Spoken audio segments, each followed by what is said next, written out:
Dans cette pièce du CHU de Brest, 9 imprimantes 3D sont en fonctionnement. Celle-ci est en train de reproduire l'os de la mâchoire inférieure.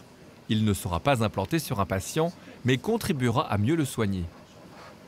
Dans cette imprimante 3D, là, il y a un modèle anatomique d'une mandibule d'un patient qui m'a été demandé par un chirurgien. Donc on va utiliser ce modèle anatomique pour préparer la chirurgie, pour visualiser la pathologie. Ici, c'est une tumeur de la mandibule.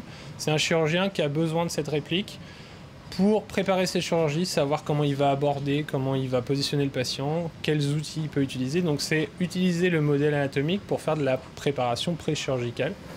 Cette technologie se démocratise au sein de l'établissement grâce à Samuel Guigaud, qui a débuté l'impression 3D à l'hôpital de Brest en 2017.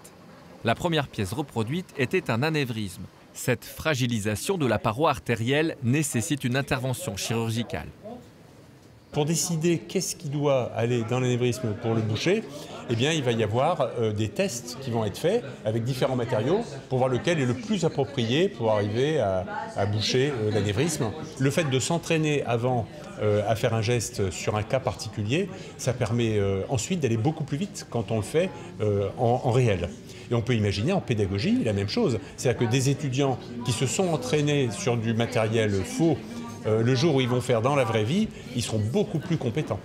Cette plateforme d'impression 3D est un outil de plus au CHU de Brest, au service des patients, de la recherche et de la formation.